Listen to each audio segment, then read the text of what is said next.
So yan, nagpo-proceed na po tayo ng pag-vacuum. Siguro mga 15 minutes na vacuuman, okay na yan. Palibasa iba lakas yung ginagamit nating vacuum pump. Ayan oh, negative agad siya. Okay, antayin lang natin.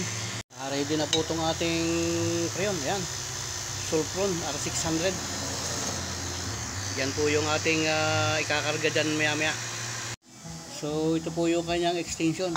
Kailangan yung needle na yon nakalubog muna yan, nakataas muna to nakataas yan, kasi pagka yan binaba natin ganyan, yung needle na yun lulubog yun ang tutusok ngayon dito sa lugar na yan.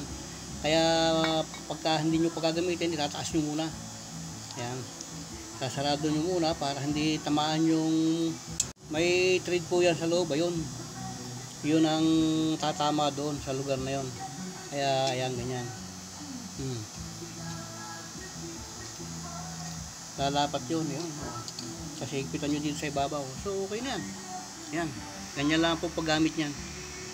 So yan nga po, pagkalipas ng 20 minutos ay magpuproceed na tayo ng pagkakarga. Ang una natin gagawin yan, isasarado muna natin itong suction line na yan. Yan. Isasarado natin yan.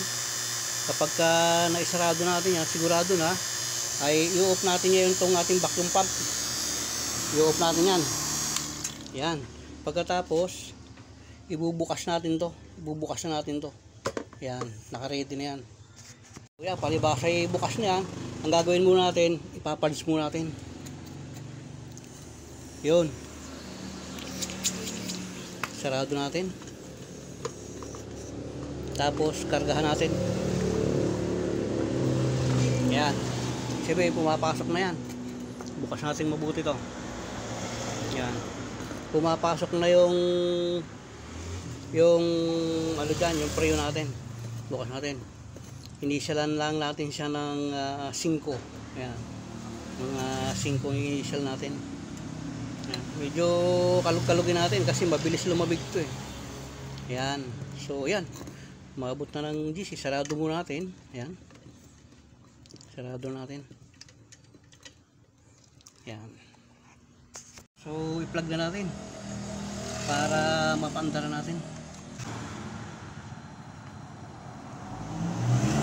Yan. Checkin natin kung ilan na yung karga niya. Yan, bumabacuum naman yan eh. Yan. Bali, ang i-initial natin dyan, ang ikakarga ko dito, negative 1. Negative 1 lang.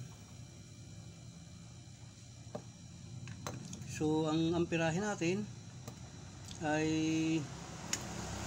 may nakukuha tayong ayan, 0.5. Ayan. So, tuloy lang natin yung ating pagkarga. Ayan. Ibigyan natin siya ng initial na siguro initial na 4 para hindi siya bumaklong bago lang tayo magbawas. So ganyan lang po magkarga ng R600. Kakalug-kalugin mo lang ganun yan para madali siyang pumasok kasi itong tangke sobrang lamig na. Ayun, nagmo-moisture na.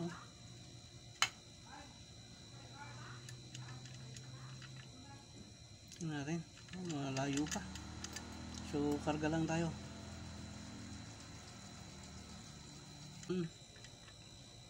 Kasama na dyan yung flashing. Magpa-flashing ka rin kasi nito eh, para sigurado ipa-flashingin mo muna siya nito. So ayun, pumirmis na siya sa 4. Bumababa pa. So dagdagan pa natin ng konti. Madali namang magbawas eh kung talagang sobra yung ating ikarga eh. Madaling magbawas.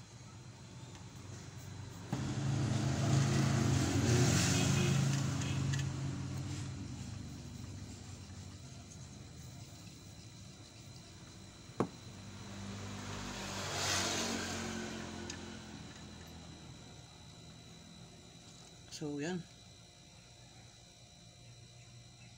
Natin. Kunti pa siguro.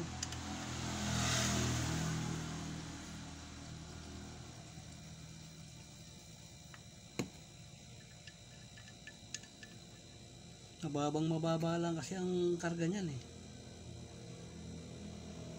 Pag tumigil na yan, itigil natin yung ating pagkakarga. Pag pumermis na yan sa mga 2 PSI siguro okay na yan.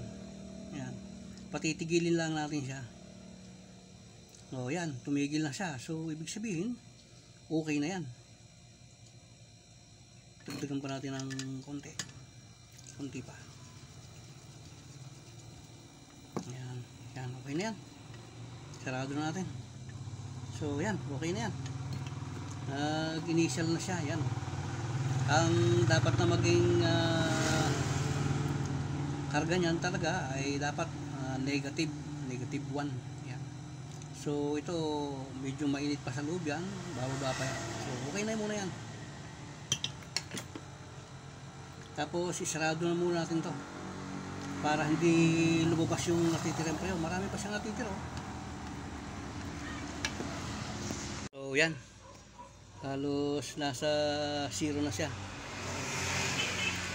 So yan, okay na yung kanyang karga.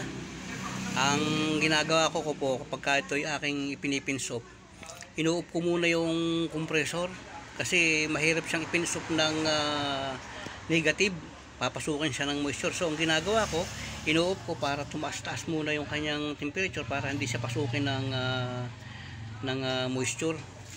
Sa po ay okay na tong ating refrigerator. Tingnan natin yung kanyang temperature sa loob.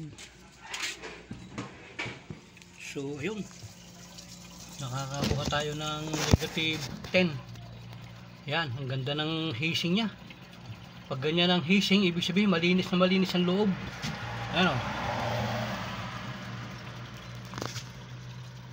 ang ganda ng heating nya, ang lamig. O yan, no? So okay na po yan. So yan po, okay na. Naisarado na natin.